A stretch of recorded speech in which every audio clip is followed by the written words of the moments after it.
All right, welcome back to the Gentleman Badass podcast. My name's Josh, here with Mick as always. Hello, hello.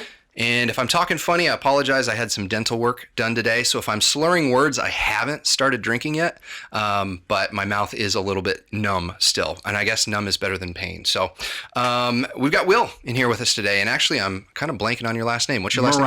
Morales. Duh. Yes. I knew that, but I was blanking on it. So Will, I've known Will for a long time. Will is a personal trainer. He is a jiu-jitsu practitioner. He's a cancer survivor. We're going to talk about all of these things during this podcast. So, Will, thanks so much for joining us today. I appreciate you, gentlemen. Yes.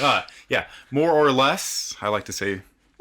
Yeah. Just to make it easy. There you go. Or more or less. Yep. So I can say that is my background entry. So, growing up, we can start there. Yeah. If Let's you do don't it. mind. Yeah. So we had a conversation prior to this. How did I get to be here? And I always like to say, humble beginnings. And what that means is I come from a very poor background. Both my parents were 15 years old when they had me. So I guess I had this epiphany this morning. I think my whole life has been spent fighting, if that makes sense. Like I've had to fight to kind of prove my worth. And as I grew, and I was so gifted to have a big body. I was like 6'3" in 7th grade. But as I continue to age, I understand that fighting is, now I get to do it to show my worth. Like that's how I gain confidence. And that's why I love jiu-jitsu. So going back to two 15-year-old parents, I was basically raised by my grandparents. Because again, my parents were 15. They had to finish school. Where were your parents from?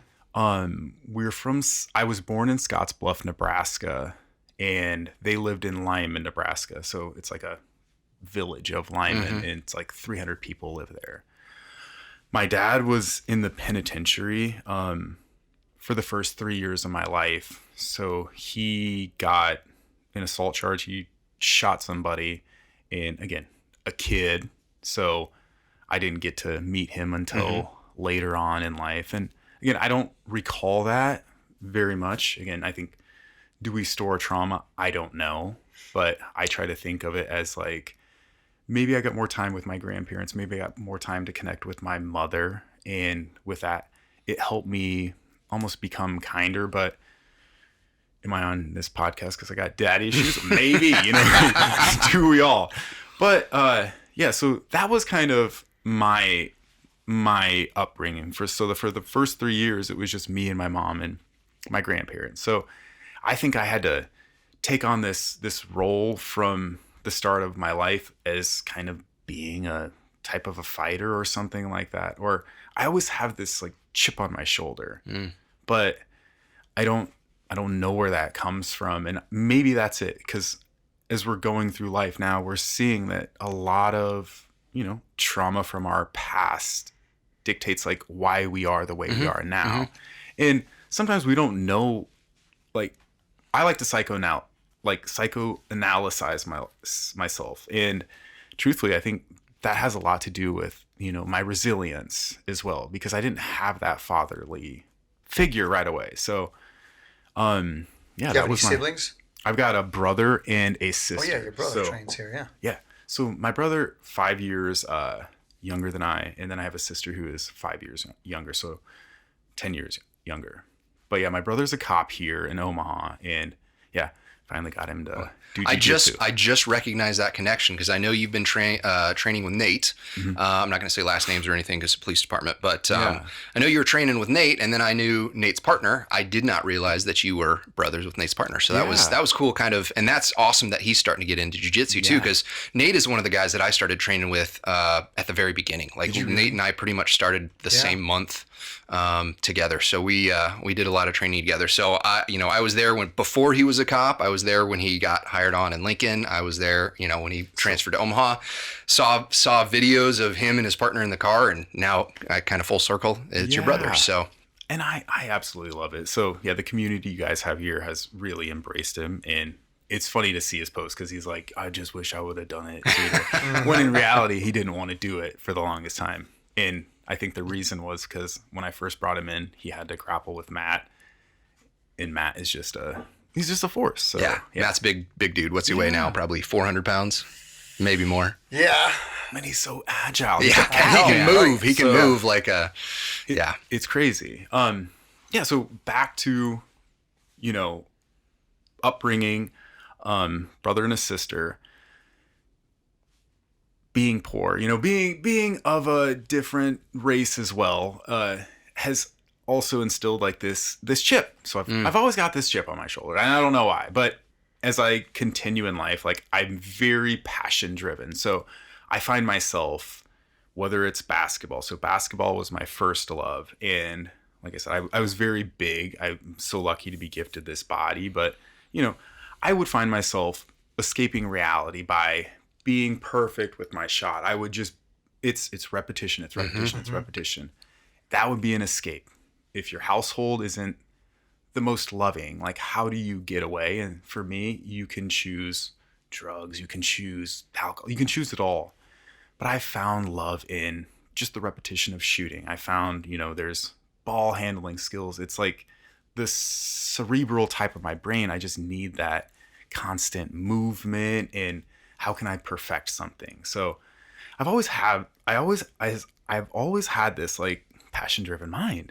And like I see it in you where you're crushing the guitar, you're making the guitar strings cry. And I love that. But in the same breath, you as well, like you're passionate to jujitsu. Like you tell me with your wife, you're talking to your wife, and in the back of your mind, you're like, why didn't I end that fight with an arm bar? Like it was right there. So instantly I'm like, I like this guy. And, I see him playing the guitar, and you're zoning out. Like you're in your zone. So you're flowing. And I'm like, gosh, I don't know you that well, but I'm like, I'm just getting tinglies talking about it, because that's passion.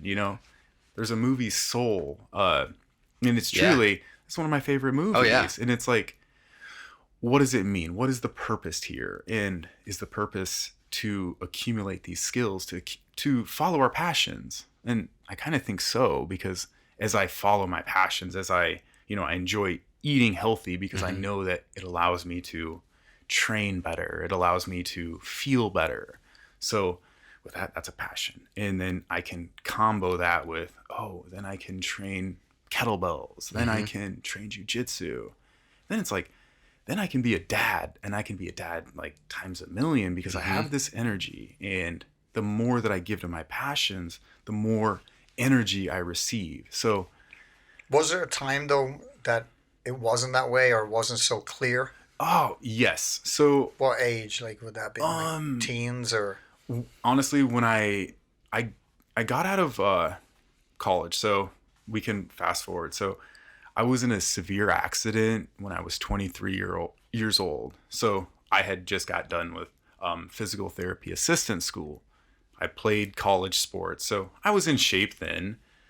But after I got into that car accident, I broke my T2 vertebrae to my L5 vertebrae. I broke in like my collarbone.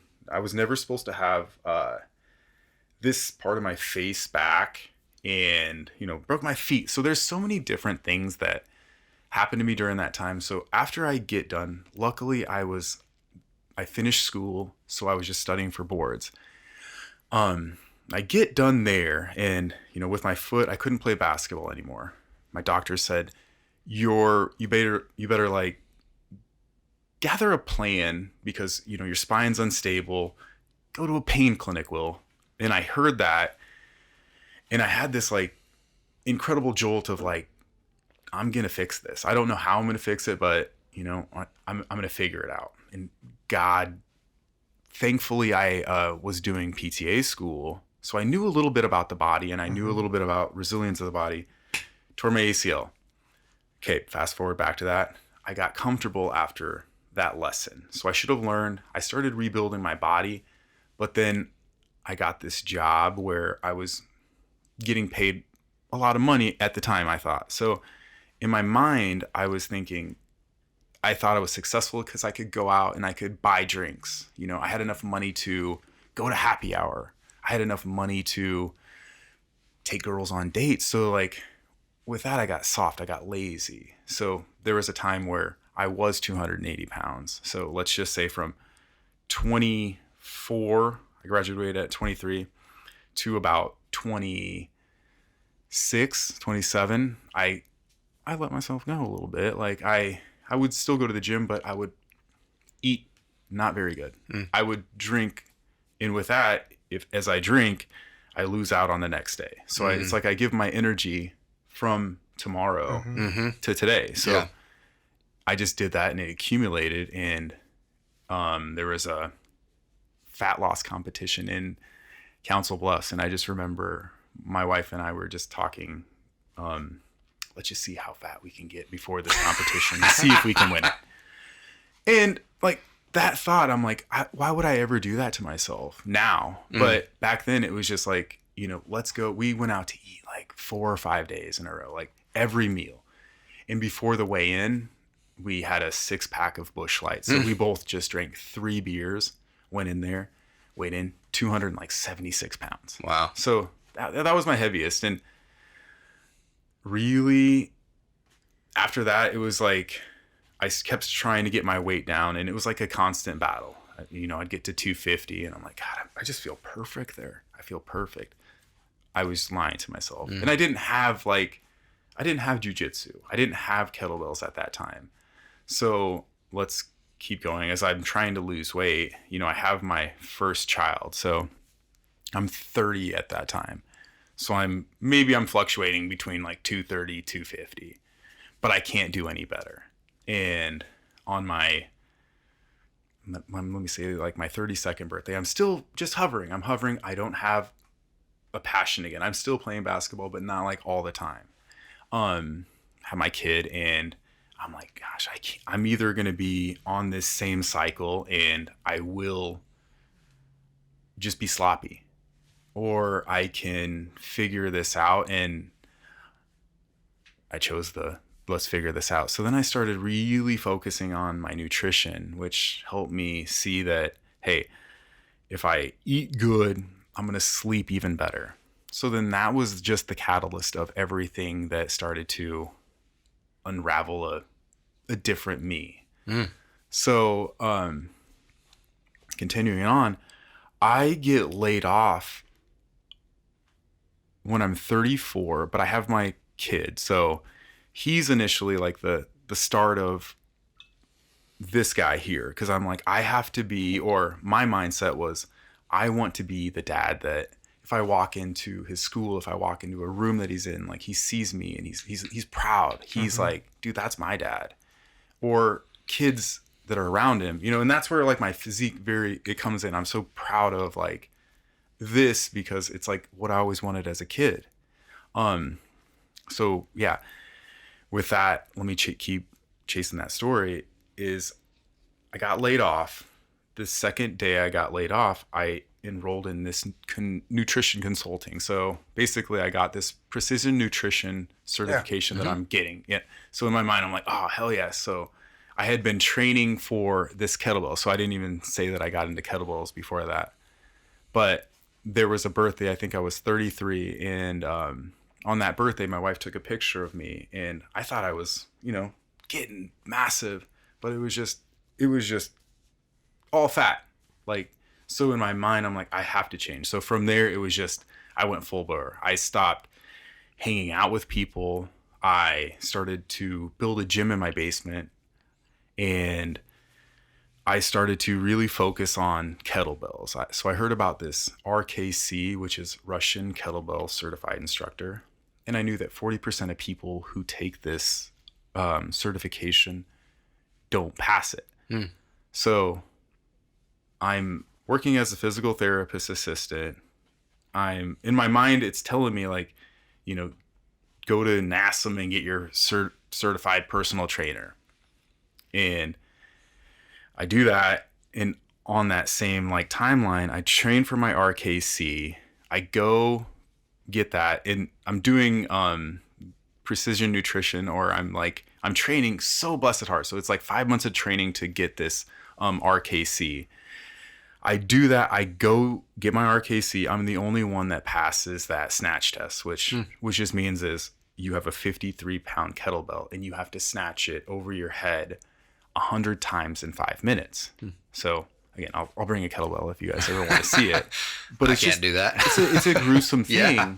And I go up there and I just remember being so blessed proud because again, I'm the only one that was like really training for that. So then I take it a step further and I'm like, what's even harder than this? So then I find kettlebell sport, which is basically Olympic weightlifting. So it's clean and jerk. So I train another 5 months and I hire a coach. His name's Dennis Vasilev. He's an 11-time world champion. And again, I start seeing like these passion-minded people. And this guy, he coaches me, basically just, he does all my programming. And each third day I have to send him a video, like maybe it's a 2-minute, 3-minute set.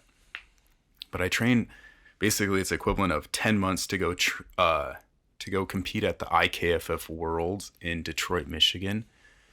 And I go up there, compete. Basically, this story is going to keep building. Thanks for saying this is a long-winded one. But I go compete after these 10 months and I'm just so prepped, so ready. I go down 4 minutes before I go on set. My family, they surprise me. And in the interim, I just go down there. I think I'm wearing this shirt with a cut off shirt of my son on it. Because I'm like, I'm going to come back and I'm going to show him. Maybe when he's older that, your dad did this, and in my mind, I didn't know that it was going to be a continuation of doing these things. Cause I thought once I go up there and say I win it, I think that's going to be success. Like in my eyes, like I think I made it after that. Yeah. But then I go do it. My family surprises me. I start crying. I was like 4 minutes. So I'm like, I have to win. I just have to win. So in my mind, it just click. Like again, you go flow, you go zen, you're in there. I get done. I do get first place, but I don't hit the rep count that I need. So I feel numb. Like I don't feel anything. So then I almost like, I go home that same day. We fly home and I'm like, they're celebrating me. So we get pizza, we get beer, we get all that good stuff that I used to really love. So I could have either chose, let's go back to the pizza and the beers and stuff. But I truly wanted to go downstairs and just go work on my form. So again, from there, I'm like, I think I'm a new man from that moment on. Like, that's when I realized like, there is no success. There is no time where you're going to feel this sense of accomplishment. It's forever. It's going to be forever. Like it's an infinite game. And that's when I finally realized that I'm playing that game. So yeah, we kind of talked about that on the last podcast that we put out in that, you could go make $1 billion, right? You can make $1 billion and you could be pretty proud of yourself for making $1 billion, but that feeling of accomplishment's not going to last. Oh. It's like, if you don't enjoy the process that allows you to earn that $1 billion, then, kind of what's the point? So when it comes to that, and you talked about how kind of getting into jiu-jitsu, it sounds like you've had a growth mindset for quite a while. We've talked about growth mindset on the podcast. Essentially, growth mindset states or thinks, if I'm not good at something, I can get good at something with enough practice. Sounds like that was kind of built in, and that jiu-jitsu and some of these other athletics helped you with that. I kind of find that with myself, and that jiu-jitsu is one of those things that taught me that when you go really deep in something, you understand how deep everything else might be, right? Yeah. So you talked about how maybe jiu-jitsu and this athletics made you a better dad. It made you better at other areas of life. So talk a little bit about that. Was there kind of a moment when that understanding happened? Was it gradual and you just kind of happened into it? How did that look for you?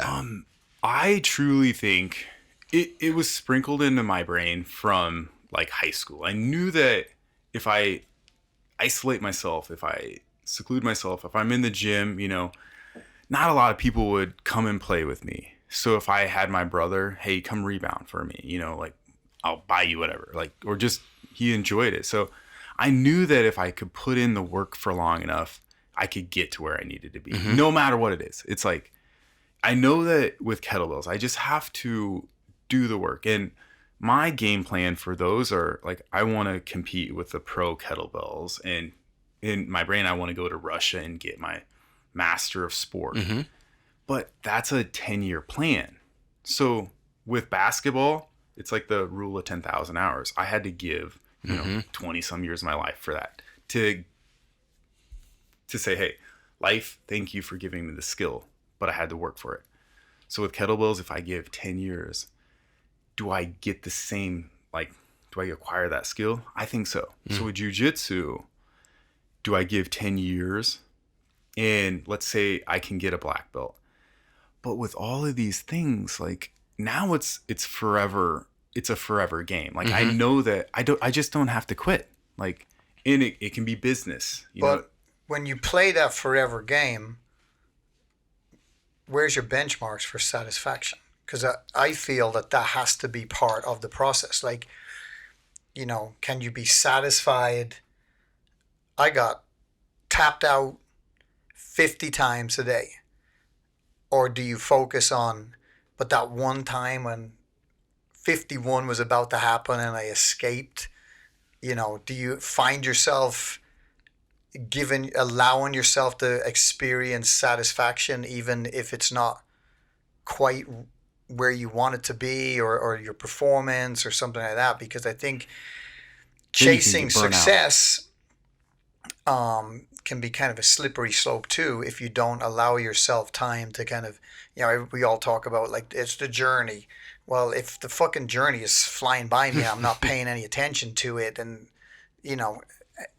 it's the finish line. It's not really the journey, but the journey allows you to go, I like this, I'm good where I'm at right now, but you're still moving forward.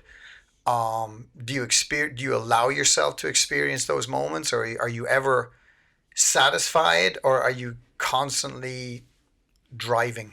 No. So that's a beautiful question. And truthfully, that's where I learned. Again, the journey is always the best part. We don't understand that.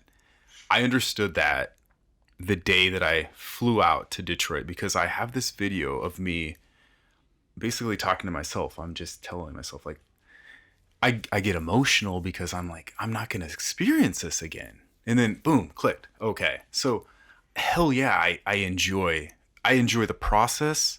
I enjoy the connection. I enjoy that it might take me a long time. It's not going to be success at the end of it. I know the feeling that when I hit that benchmark, I don't feel success. I'm grateful for it all. Like, I'm grateful for the connections that I'm making through all of these things. So I think the perk is, the work, but the work allows me to connect with all of these cool people. It allows me to understand maybe you guys in the same sense of me. It's like, the finish line is going to be there and we're going to all get there. It's like we're all chasing this inevitable thing, which is death. Like, we know it's going to come, but how do we have the most fun doing it all? And so with me, it's like with all of these things, I just like to have fun with it. So that's where, if I pair, kettlebells with jiu-jitsu, then I have a good grip. I have this extreme endurance. So though I'm chasing that end goal, oh shit, I'm having fun chasing it. And even though I'll get to that point, like, I'm going to remember how bad I sucked on the first day, how bad I sucked on year 2. And it doesn't feel any different. I still feel like a beginner. So, and that's what I enjoy. Yeah. Like, I'm so grateful for just the ability to compete, and this will go back to my car accident. That physician said, like, dude, you're not going to play basketball. So with that, like, shit, look at me. Like, I've tried to get my body to the point where, if I have full range of motion in every joint, how am I going to be in pain? So that was the philosophy I used in being in physical therapy. It's like, you got a cervical spine, you got a shoulder, you got a scapula. 17 muscles connect to your scapula. So if I can move my shoulders through their entirety, then my scapula is in line with that. What is my pelvis doing? So I just use that and I try to keep working everything daily. And that's another thing is like, I practice mobility daily. I do this routine daily. So again, I'm focused on always just trying to be the best me every single day, if that makes any sense. So I think that's the way I stay satisfied. And with that, like I can do it with people that I really, truly enjoy and love. And I know that they're sacrificing the same exact thing. So did that answer that question? Yeah. Well, and I think one thing that you mentioned, when you were looking for your RKC, the Russian kettlebell certification, you said 40% of people fail that. And we're talking about swinging around essentially a cannonball. People will watch that. They're like, he's swinging around a metal ball. How hard could that be? Right. And maybe the weight is one thing. And yeah, the weight is hard. But even if you go with a small weight, you realize there's depths to this game. I think one of the things that I see from a lot of people who are very high functioning or just manage to accomplish a lot is they just understand that there's more and more and more to learn. Even the most simple thing can have the deepest knowledge bank, right? Yeah. So with that, did kettlebells come first or did jiu-jitsu? Kettlebells. And then when did you end up finding and how did you end up finding jiu-jitsu? So truthfully, I've always wanted to do it. I knew that this gym existed. I just didn't have the confidence of entering another thing. And like, I knew I was going to suck. And I just kept telling myself like, gosh, you're 30, 34. But so I do yearly goals. So my yearly goal, sometimes I'll get coaching. So it's like, I'll set aside $500 to get coaching. And when I was 35, I remember, I had $500 and this year I'm like, I'm going to do jiu-jitsu, but it took me so long to even muster up enough, like, let's just say confidence. We'll call it confidence. It's intimidating. It's really intimidating. It is. So one night I'm drinking wine and I'm like, screw this. I'm looking at, his name's Demetrius. I did Kosama with him a long time ago. We taught it. And I always saw him posting. He's obviously fighting, but I just knew that, dude, that guy, he's scary. He scared me. But he did jiu-jitsu and he talked about it. So I saw him and Scott in a picture on Facebook. And that night, again, maybe it was 2 glasses of wine deep, I just reach out. I send him a private message on Instagram Messenger. And I had read this book by Tim Ferriss.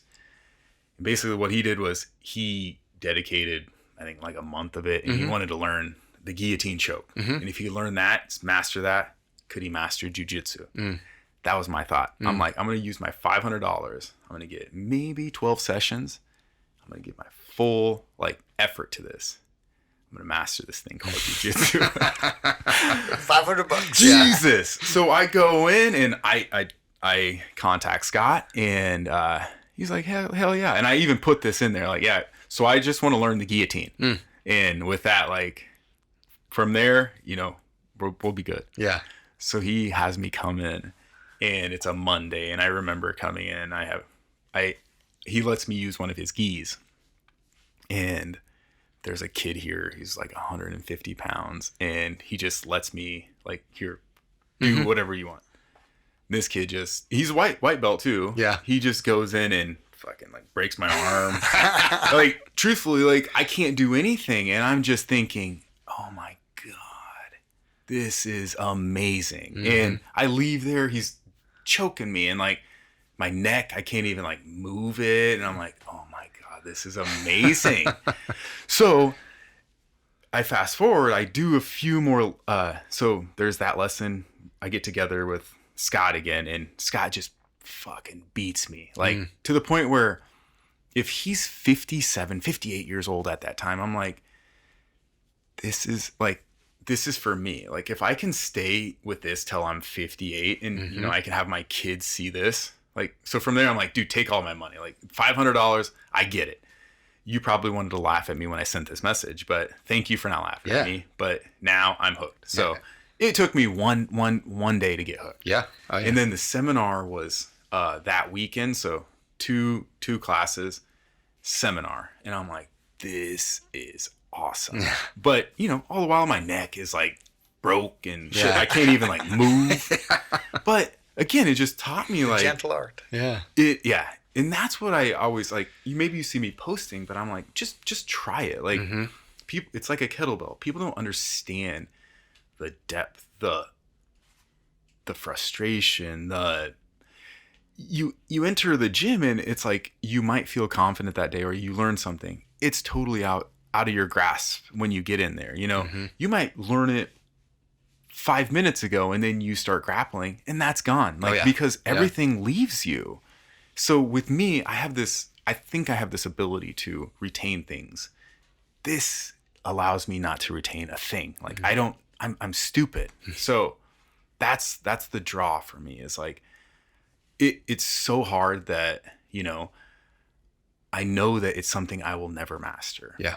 And for me, like, that is the thrill. Yeah. So another thing, it's like the chase for this, like, what am I going to be, like a grandmaster? No, I'm not going to, there's nothing coming from this that is going to give me a world title or anything, but I'm ready to give away 40 years of my life.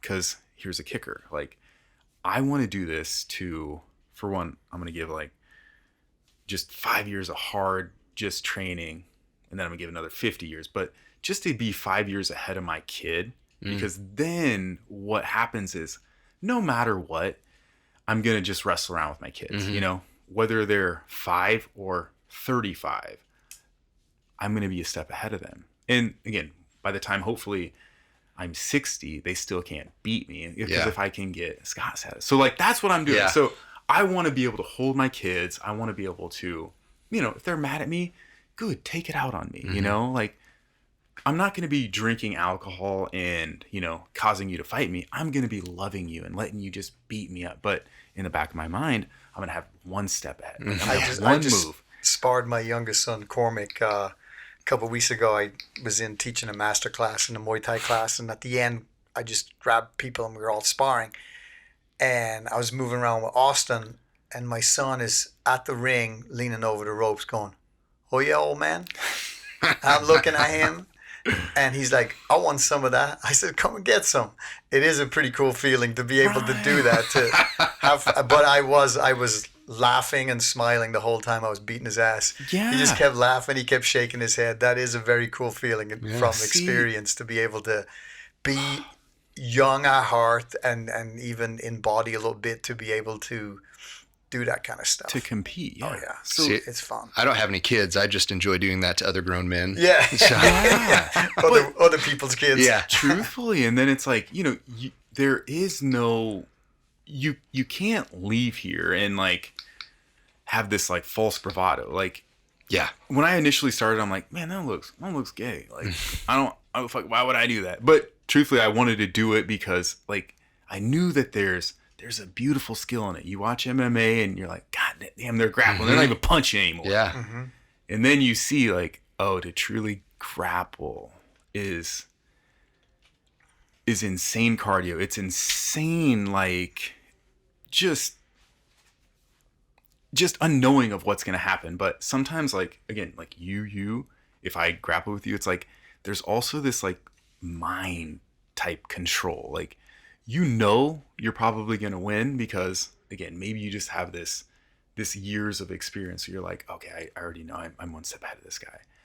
And I just love that. So where I was going with that, I guess I do really enjoy jiu-jitsu. Yeah. Awesome. Well, and speaking of your kids, this is kind of a side tangent, but your newest daughter, how old is she now? She is 1 year and 2 months. So fairly new. And I will just have to say, when I first saw pictures of your daughter, I could not believe it. So if you're watching the videos, Will's a good looking guy. He's got a nice full head of hair. His daughter came out of the womb with more hair on her head than Will has right now. Right. So did you guys have any idea that that was going to happen? Was that a total surprise? Like, No, so I love that. She's so adorable too. freaking So beautiful. Yeah. No, all my kids did. So each Okay. one came out hairier. So she was like Chewbacca. yeah. But yeah, my first one came out. Carson came out with like a CEO cut. He had a part already in his hair. Nice. And then Hendrix, he's my little like darker one. He has just like, I call him Vincenzo because he's like a soprano. He has this like beautiful like hair as well. So yeah, she just got this. I don't even get it. You know, I live with her and I'm like marveled. Yeah. We go by all these other bald babies and I'm like, you look at her. She's like full. Yeah. But yeah, she's. So, and then kind so of beautiful. aside from that, within that same time frame, you had a cancer scare. And here's the thing. I don't know you that well. We don't interact a lot, but I kind of follow you on social media, see here. I had no idea. I feel like the show that you came that night was shortly before all that stuff happened out at Nelson's Produce Farm. And you were there having a good time, like didn't look like you had a care in the world. And then next week or so, I see you in the hospital for surgery and I'm like, what's going on? So tell us about that. How did you kind of start getting clues that something was wrong? What's the story with that? So, yeah. And there's so many masks that you can wear in life, you know, like to mask just means like, I masked all of that by training harder. I competed in this Austrian kettlebell competition because that's the way I thought I had to do it. But back to that. Yeah. So I go to this concierge doctor and he basically takes my blood work every year. So at 34, I start going and I'm in killer shape. You know, I'm trying to live at 10% body fat. So I get my PSA checked and my testosterone checked. So you get those in combination. So prostate specific antigen.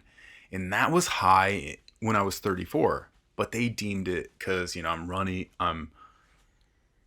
riding my bike, you know, 100 miles a week and, you know, I'm compressing my abdomen. So they're like, oh, it could be a little prostatitis. It could be whatever. So they don't do anything.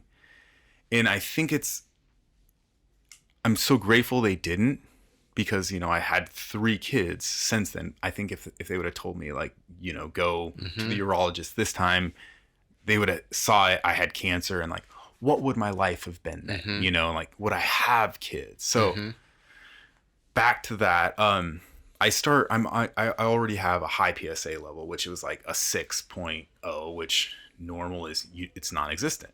So if you have even a 1 point, you go in and like they're gonna be like, dude, like something's wrong with you. So I get in testosterone. My doctor gives me testosterone trokes because I'm borderline low. I'm like 350, and he tells me, you know, you should live in 600 to 800. So I take these lozenges every day, and I do that.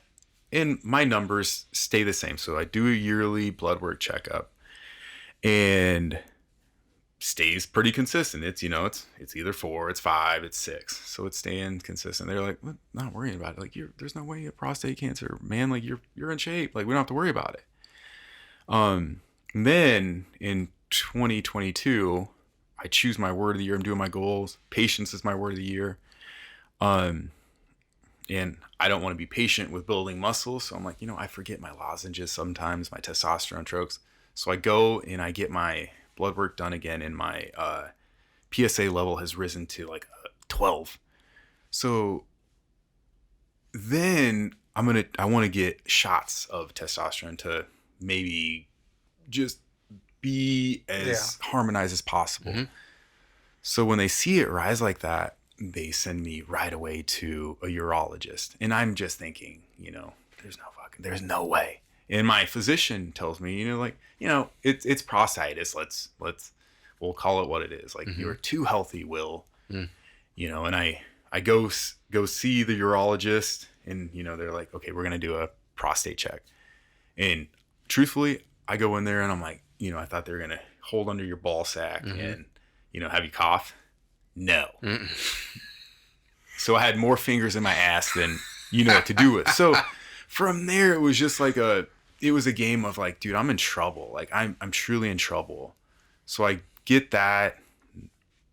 The urologist sends me to get an MRI. MRI comes back as, hey, there's markers of it's cancer, but we don't know like what.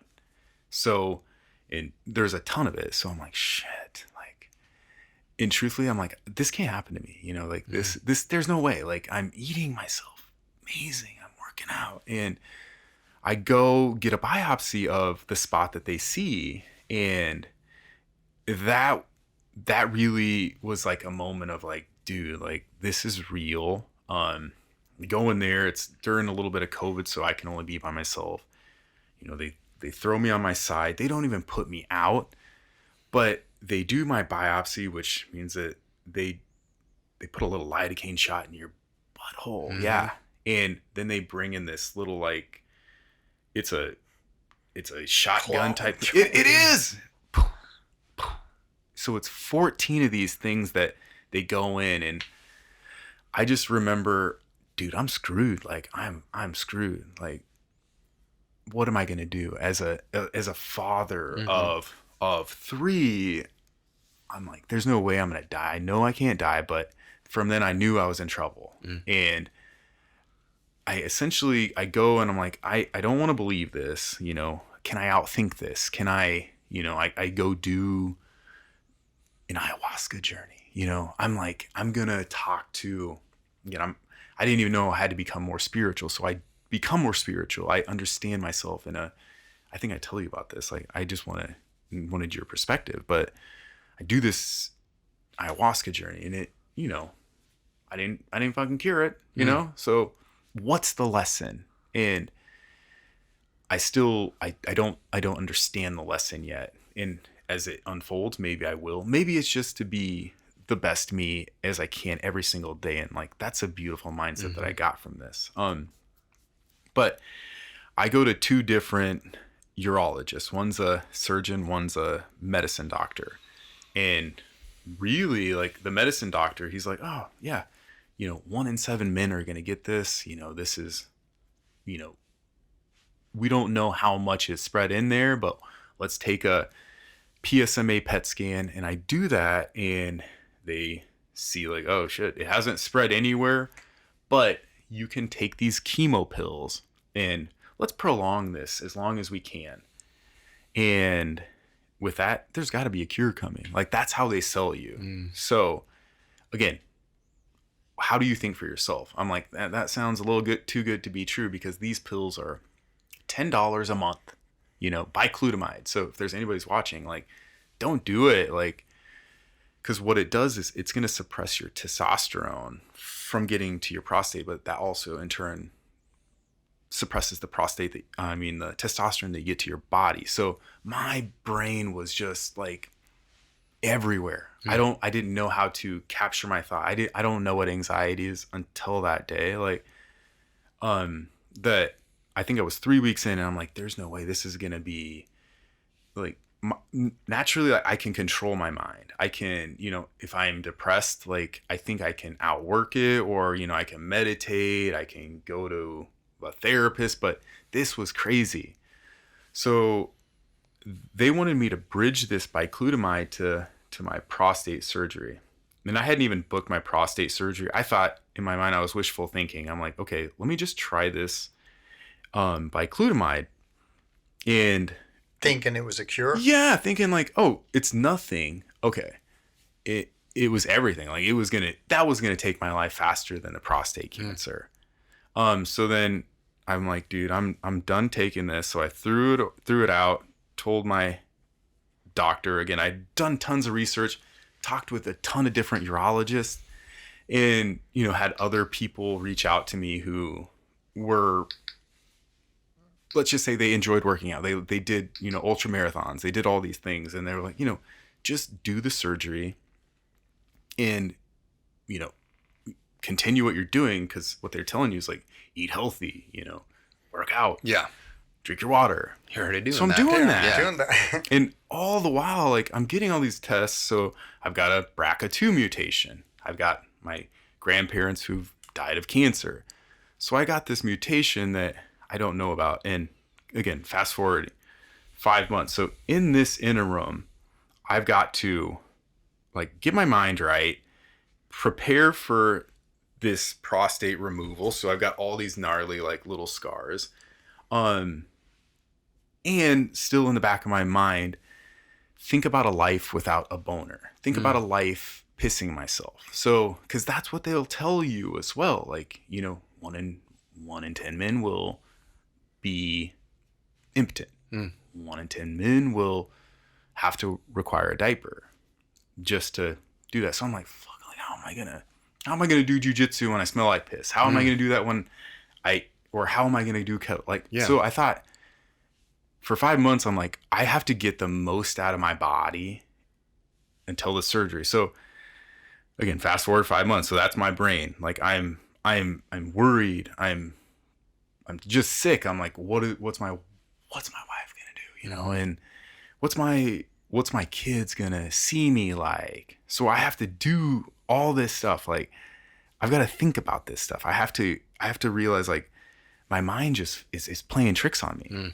So after I get there, that's why I said I was masking. I'm masking my life by working out as hard as I can every single day. Like I'm teaching yoga, I'm doing mobility, I'm coming to jujitsu, I'm doing kettlebells, I'm going on bike rides, I'm running.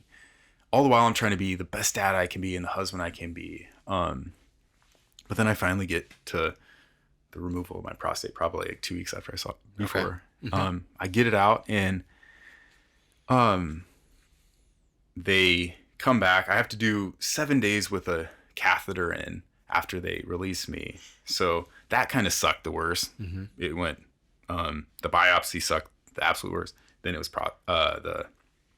the catheter for 7 days, but I get it out. 80% of my prostate's filled with cancer. So I'm like, how long did I have that in me? And again, there's different like things that happen before, like, you know, hurts pissing, you know, like if you produce semen, like you're like, dang, that was a weird one. Like, so I don't know if like that was it, but I get over it and shit, I pop a boner the first night. Like I have my catheter in, they give me, again, this is a cool story. So no, this is, but I mean, cause you and I have talked a little bit about all this stuff. Yeah, but this is the stuff that, I mean, I think it's great that you talk about it because men are afraid to talk about this stuff.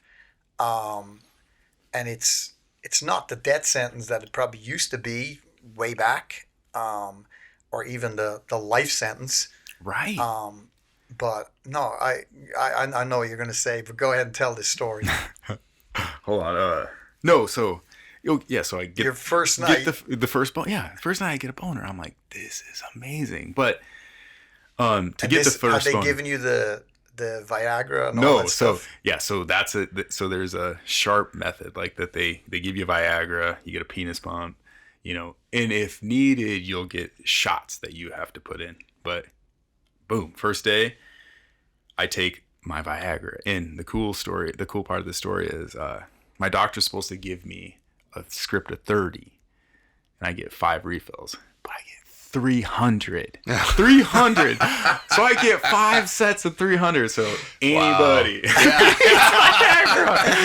Will's the blue pill, man. We'll set up a hotline that people can call. God. But truthfully, I'm like, I tell my wife, I'm like, oh my God. So this sense of like, I bet you can feel it right now. Like I feel so happy because now, like, I'm back in business, you know? So do you think that your history of working out, attacking stuff, punishing your body,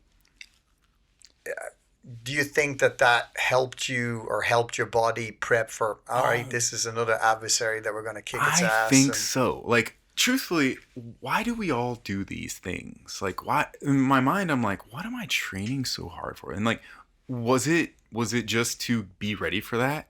I don't know. Because sometimes I'm even doing stuff now. I'm like, what am I doing? Like, this fucking guy in here is like, he's going hard. And again, as I go back to the ayahuasca journey, and I feel myself like this burst of consciousness. Again, I see this crazy vivid like scene of essentially we are all the same. Like we are all the same. We are just experiencing life with a different eyeball. You know, we are just this big consciousness. We're all one. And I know it sounds crazy, but in this state, you know, this has been handed down to us for millennia, for thousands and thousands of years. So I'm like, if this has been experienced by somebody else, like I'm no different than anybody else. Like I am here with you guys just experiencing all this in the same context. But hell yeah, all of the training helped me to be ready for that moment.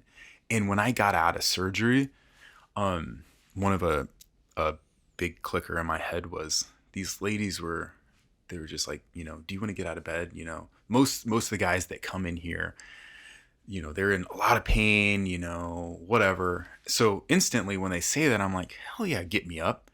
And I get up and it's just like straight pain. I'm full of air. But as I start to extend, you know, I'm just thinking all I've got to do is just walk all day long. You know, I don't feel like anything's like the matter with me.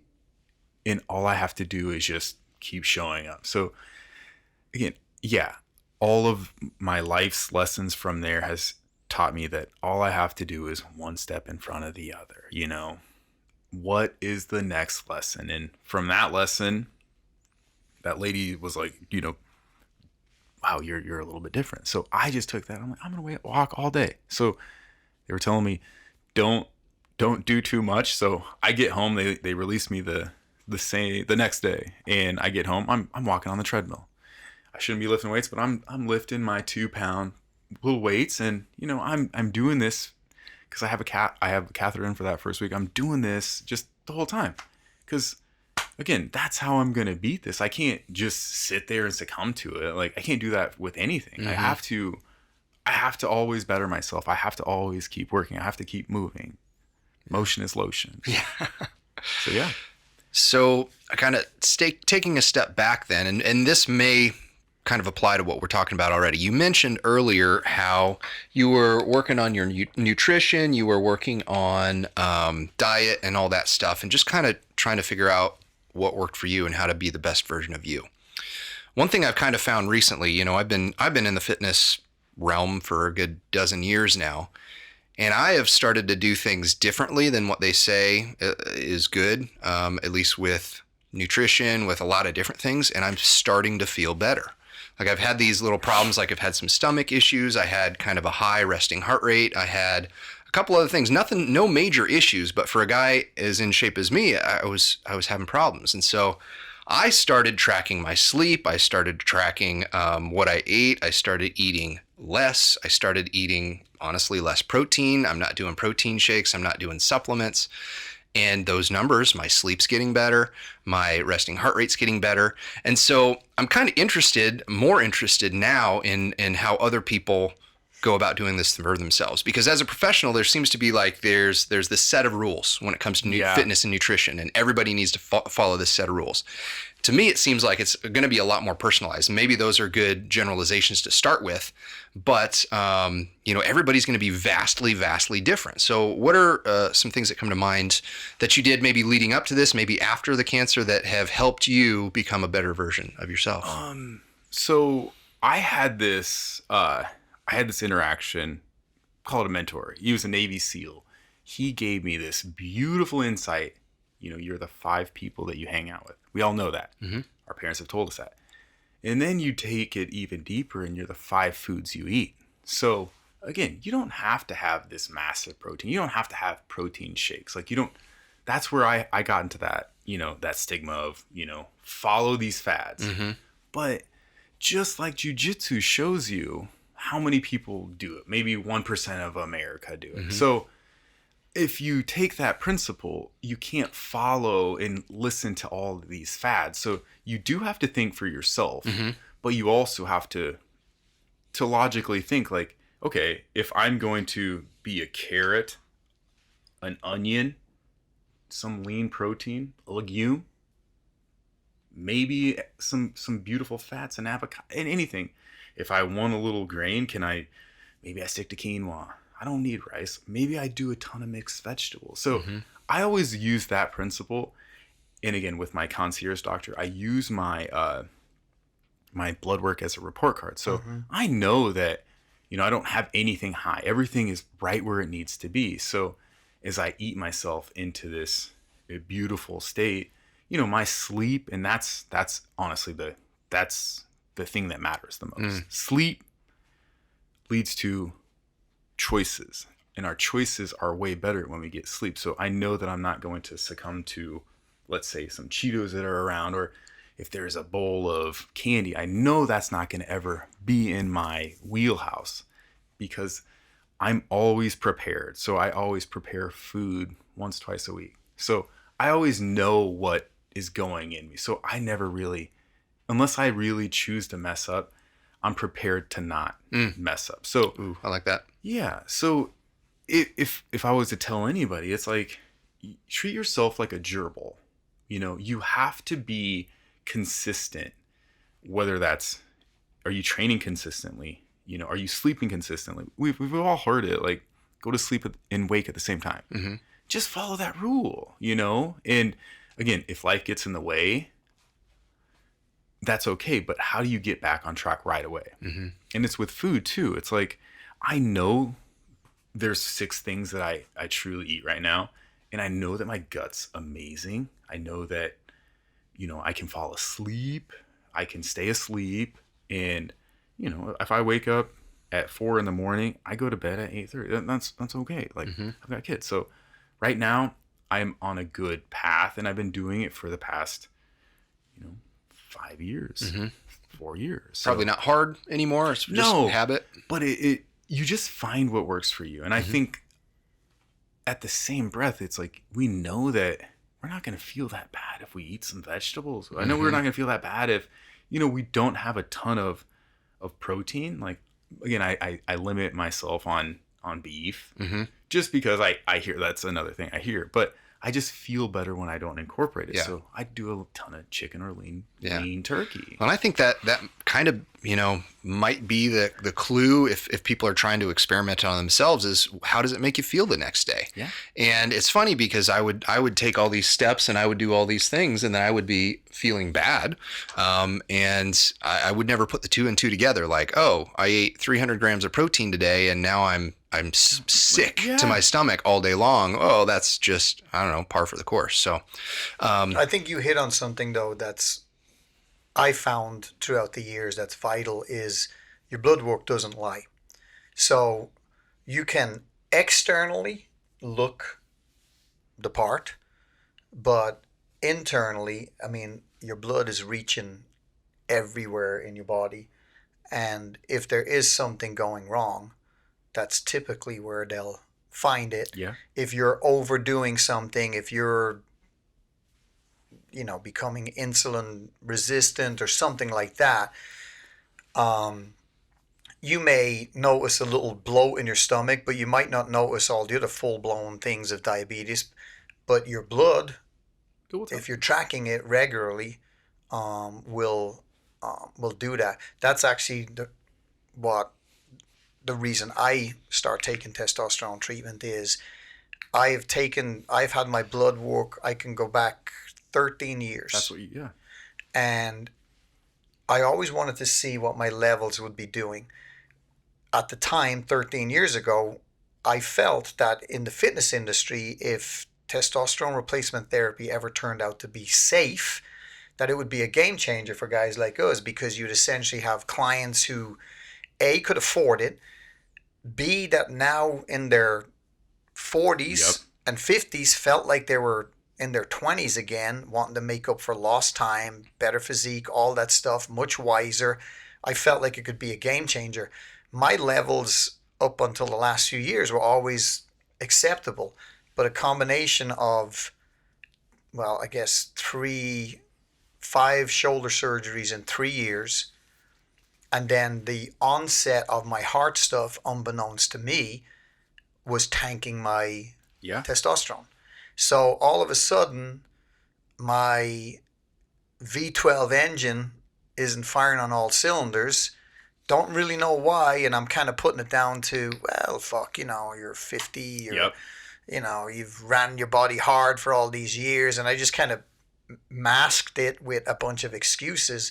But my blood work was the thing that said, uh-oh, something's not right here. So if you've had this term, you're some sort of doctor. What doctor did you say? Like a concierge doctor. A concierge.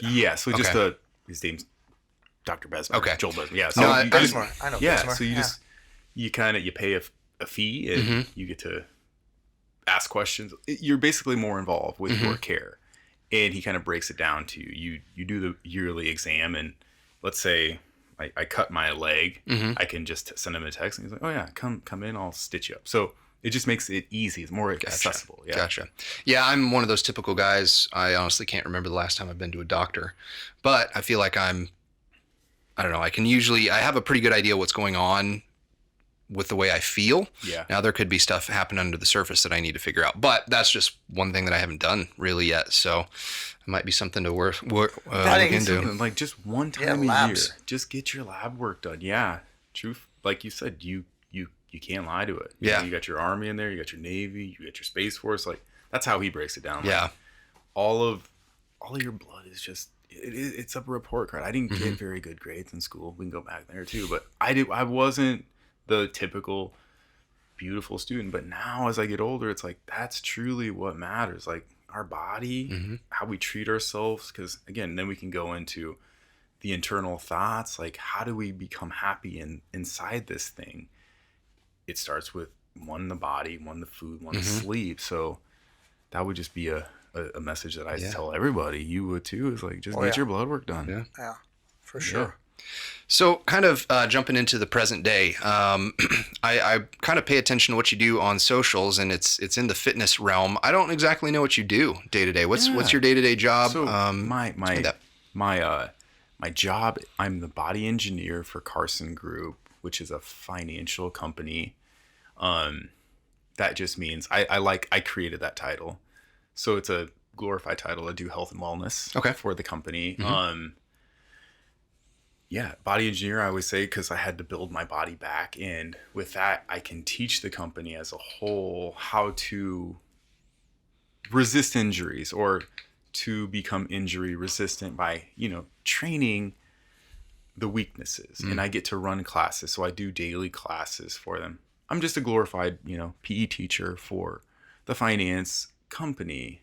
But it's a beautiful, beautiful thing because I get to help. I get to coach. I get to bring jujitsu into Carson Group.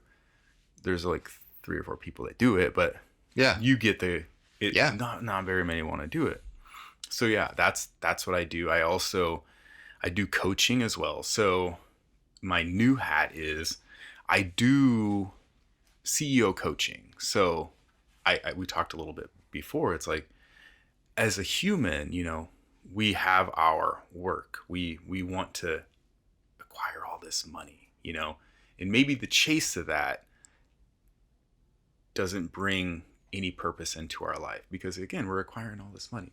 And with that, we can never hit the amount of zeros that will make us happy. Just like, trying to chase the deadline. We there's never going to be enough. So a lot of people, they just lose sight. They give, 30, 40, 50 years of their life, but then where's their purpose? They don't really have a purpose. What did they lose out on the family time? So I combine myself with these other mindsets, and we formulate just different strategies. Like, how do you become the best version of you? And because again, some people, they don't ever even attempt to work out. They don't even know how to work out, let alone feel comfortable enough. They have all this money. So then that's the bravado that they take out in life. So that's another thing that I do. I do nutrition consulting. So I just try to do as many things as I can and help as many people as I can. All in the health related sphere. And again, I used to be a physical therapist assistant. I think I share that with Mick. And I worked with skilled nursing, or I worked in skilled nursing, which is, I was working out, like elderly people, and did that for 11 years. And it just, it takes a toll on you, because you see these people. And I thought, like, you know, if you go to a nursing home, like, that just means you made it. You had money to afford a nursing home. That's not the reality, you know? Like, you don't ever want it. Those are people who give up. God forbid you have a broken hip that on accident happened. But, like, most people that I would see in there, they, like, that was their next step. They stopped trying. Like, so I didn't understand that till a lot longer. So to get out of it was like, oh, everybody in the world is not going to end up here. There are people that are trying to push till they're 150, you know, like, that's what I want to do. The industry has even copped onto that, because now they're assisted living facilities. Yeah. Not nursing homes where someone's taking care of you until you die. It's, oh no, we're going to try and enrich your life as you're older. And, you know, death is inevitable, but we're going to still try and make you live, be social. So I do think from the times I worked in nursing homes to now, I think the culture within the nursing homes has changed too. I think they've realized, like, it's not just a pen where you put old people that are all on their way out, which unfortunately when I was in the physical therapy world, that was very much the case. It's just miserable. The staff were miserable. Everybody there was miserable. It was just awful places. So thank the Lord, thank the gods, thank the universe that I did get laid off, because after that I understood that, you know, nobody cares about you. They're going to fill you in. Like, Medicare was implementing a new payment system. So tons of PTs, OTs, and speech therapists got laid off. So you're no different. And I even got walked out of my job after they didn't have the audacity to look me in my eye. It was just like, so yeah, there's this, and I just knew, like, something was happening. And it was just like, it was just kind of a kick in the short. So I was like, if I spend my whole entire life working like this, you know, the only people that care about how hard I work, how long I work, how long hours I work is my family, because I'm not going to be there for them. So I'm like, I might as well give all my effort to doing things that I enjoy. So, well, there was kind of one eye-opening experience. I used to work a job that I didn't like, and one of our assistant manager, he ended up having a stroke, and he was out of work for a long time, 2-3 months. And it's interesting because the company just can't give you paid time off. They can't just, I don't know. So we all donated time off. Okay.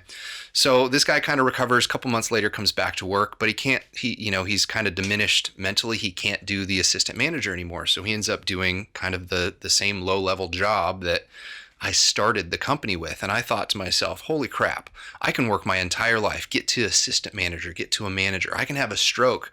Company's not going to take care of me. They're going to ask my employees to donate PTO so that I can get paid while I'm sick. And then if I come back, I'm back to a low, like, you know, there's the meme that goes around. If you die, your job will replace you next week. Family won't, friends won't replace you next week. It's going to take a little bit longer for them to move on. We're starting to run out of time, but I think I kind of felt you talk about that you coach like CEOs, executives and stuff like that. Now, I've seen both types. I've seen CEOs and executives that are very self-aware and trying to become better. I've also seen the opposite, where they already think they're God's gift to whatever. What types of questions do you ask people like that to help them move forward, to help them find their weak spots? I think it's extreme vulnerability. A lot of the people that you're saying that, a lot of them are self-aware, and that's beautiful. Maybe not self-aware in certain areas. Maybe it's a mindset, but some of them are just so hard bred, like, I'm going to win, but they only have money to wrap that bravado around, let's just say. So again, if we can gather these guys, and we do these endurance trips. So if anything, that the beauty of struggling together creates this connection. And again, if you're out in the wilderness, if you're away from, people your yes men that are telling you, yeah, you're amazing. Like if you're together with a group of people who are similar to you, again, I'm not making no $1 billion, but if you put me in a room and if we're climbing and if we're doing all these things, if we're surviving, you're going to want to come with me, you know? And again, nothing matters out there. So I think that's what they do crave. We all crave that connection. And sometimes they don't get it. So with that, like I like to set up, there's a guy that I work with, his name's Charlie Engel, who he has run the Sahara Desert, one of 3 guys to ever do it. He's done all these crazy things. You have to Google him. But, you know, it's that mindset that, you know, you might have everything, but to have everything, every monetary thing or material thing, that doesn't mean anything. You have to create this purpose. You have to create the spiritual meaning as well. So that's just in my brain, like, that's how I help these guys. And again, it could be sleep. It could just be, dude, be vulnerable. Like, it's okay. Like your family's going to love you a little more. It's okay. Maybe you need to say it. Maybe you need to, like, I don't want to be a psychologist type person, but again, it is getting into the psychology of these people and sharing these, whether it's eating, whether it's going to do a yoga class, whether it is, you know, connecting a jiu-jitsu conversation or just a Joe Dispenza, how can you meditate? How can you relax? So yeah, there's a whole strategy that we have, but I think obviously we talk a lot in here about jiu-jitsu, like a bunch of jiu-jitsu drug pushers, but the mat, it doesn't matter what car you drove up in. Your fucking white gi is the same as white gi. I tie my belt the same way you do. Now, after class, I might be bedazzled by, holy shit, man, let me see that Porsche. That is gorgeous. Yeah. But while we're in there struggling, nobody gives a fuck. Yeah. You're just another guy just trying to get better. But all that outside stuff, you get to see, you know, outside of the mat. But the mat is just a level playing field. The wilderness, nature, same thing. Yeah. You know, when you're out there, nobody cares if you have a $10 pair of Kmart hiking boots or an $80 pair. If you're all struggling and they're covered in mud, it's the same shit. Right. You know, you're all just struggling the same. And I think that goes to prove there's some things that money can't buy, right? You can't buy a black belt. You can't buy it. You can buy it off Amazon, but you got to be careful who you wear it around, you know? Yeah. I remember Zig Ziglar. I went to see Zig Ziglar once. Ooh. And I've been listening to him lately, actually. And there was one thing that he said to me, or not to me, to the group, but he said success was being able to afford the things that money can buy, but having the things that money can't buy. And I was just like, shit, that's why this guy charges $100 and fills auditoriums. Like, he just dropped a real short little knowledge bomb. This is long before memes were a thing. And you got them every day in your news feed. Yeah. But there's some profound stuff about that stuff. Like, money can't buy you some of those things. You can't. And again, that's where you find, it's like soul. Like, people with a purpose, people with a passion. Again, you sort of like kind of congregate for some reason. Yeah. You're not going to be going to the bar, Josh, and like, hang it, let's hang out. Not probably not, you know. I'm not going to meet the same people. I got a 100-mile bike ride. I'm going to do a triathlon this weekend. Like, I'm not going to find the same people doing that don't have a passion. They're there for a purpose. They're improving themselves. They're trying to be the best them. And with that, it's like, that's what I love, man. Yeah, you want to belong to that tribe. That's what you do. Absolutely. We all do. Yeah. So, yeah, just like, that's me looking from afar. I like to look around and just to see, like, how do I find these people? We're all seeking them. I got one thing I want to ask you about. Yes. The ayahuasca trip. Yeah. You want to tell me a little bit about how all that came about? Where'd you do it? Did you go go out of town? I got lucky. Yeah. So out of town, and there was 11 individuals that kind of got invited. And, you know, you get a shaman. You get some helpers and puke buckets. But I think in my brain, I heard puke buckets, and like, I just think like, oh, that's going to be, I don't want to do that. I don't want to puke, you know, But truthfully, what it was it was enlightenment. It was pure. How do we get these two things, a piece of bark and a leaf? Like, how do we get these? And out of these millions and millions of things, like, how do we put these together and then understand that you've got to cook it, you've got to have it be perfect to intake it, to ingest it? Like, it's no lie if it's been here that long. So again, fast forwarding, it's like, I was excited to get the opportunity. I think, again, it's the minds. When you see the people that are doing it, you're like, oh my God, like, you're a fucking doctor. You're like, there's so many cool things about the people you meet. And we're all trying to find the same thing. We're like, who am I? You know, like, what am I here for? What bigger purpose can I serve? And those were the questions I had going into it. And I think I've always been seeking like this, well, those questions or enlightenment. Like I'm seeking like, what is life? Like, what are we truly doing here? We can't be here to become an assistant manager and die. Like, there's more to life than that. And I've always had these questions. You know, I find myself reading these beautiful books that I can't learn through life, you know, because sometimes we don't have the people to take us and guide us through life perfectly. So yeah, I got this opportunity and just truly changed my whole outlook on life. And being said, again, it's like, if we are all one, you know, how can we hate anybody? And again, there's people that are going to wrong you. And it's like, how do you look at that person and be like, gosh, I truly like, what's wrong? What's going on with you? Like, what's hurting you? And as I live my life, like I find myself, you know, reading energy. Like, if I have a bad feeling, like, I think we can all come to terms that like, I do feel some type of way around some people, then stay the fuck away from that. It's like, I'm not a quantum physicist, but it's like protons, if it's positive, you're going to feel positive around that person. If it's negative, let's stay away from them. So it was like, it simplified quantum physics for me.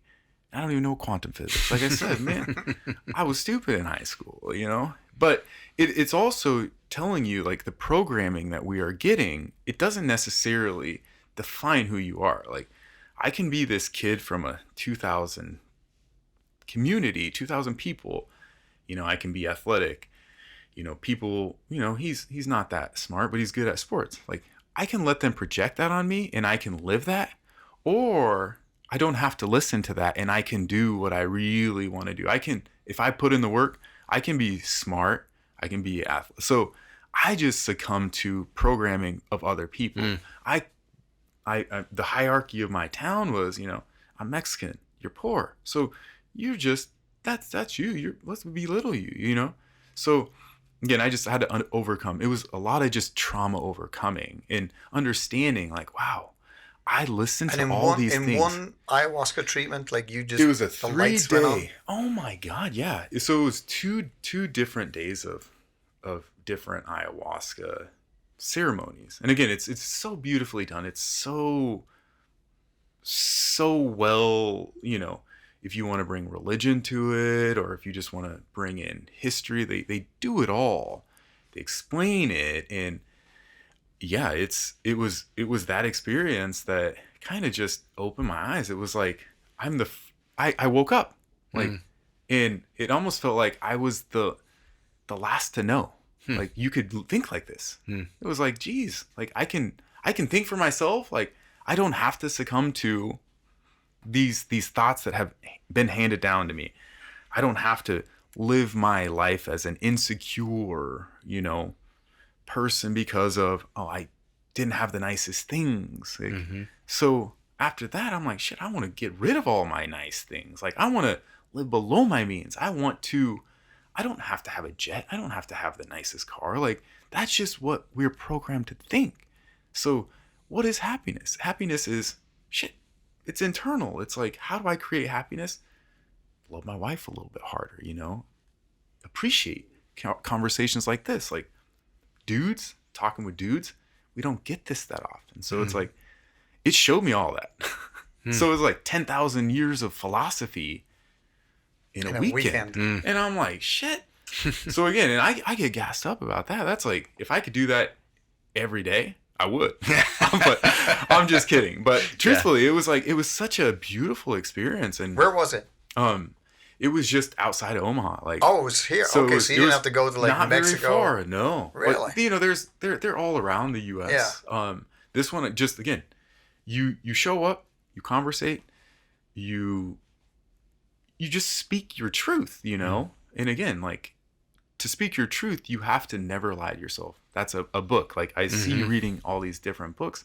I love them all. Like, The Four Agreements changed my life, you know. Outwitting the Devil by Napoleon Hill changed my life. And it's like, those lessons in those books taught me life where I would have never learned. I'm like, this guy named Napoleon Hill wrote this in 1938. Yeah. He had this insight back then. Yeah. What'd he do? Ayahuasca? Maybe.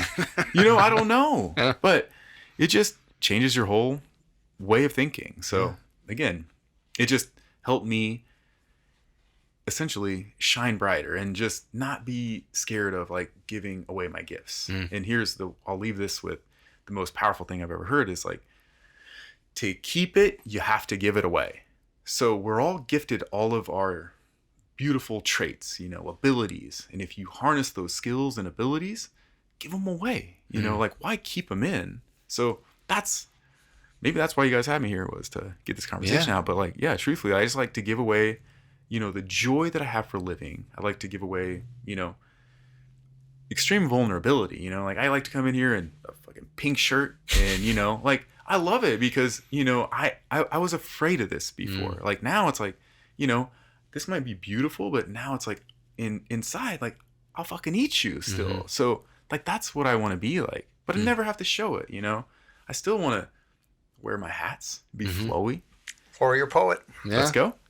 So you talked about you've got a triathlon this weekend. What other benchmarks are you shooting for? What do you see happening in the future? What do you hope to have happen in the future? So truthfully, and then next weekend, we're going up to, it's the Bakun Run. So it's like a 76-mile bike ride. Okay. So truthfully, I want to be the best version of myself every single day, knowing that I'm going to fall short of it. But in that same breath, going forward, I want to be the best husband. I want to be the best father that I can be.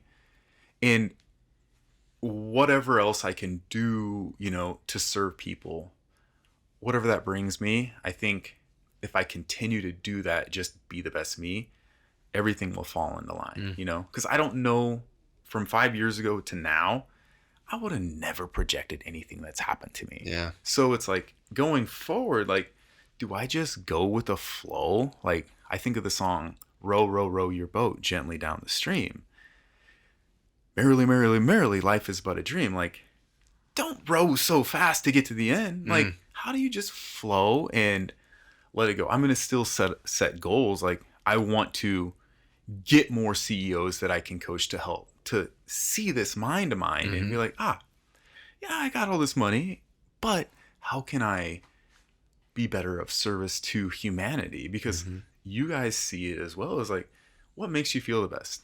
Helping people. So that's next on my list, is just to continue to improve this guy and to continue to improve my jiu-jitsu skills, to get a little bit better in kettlebells and to do a little more yoga. Maybe, you know, I want to start journaling a little bit more consistently, but yeah, those are all encompassing, and what that does for my career, who knows? Yeah.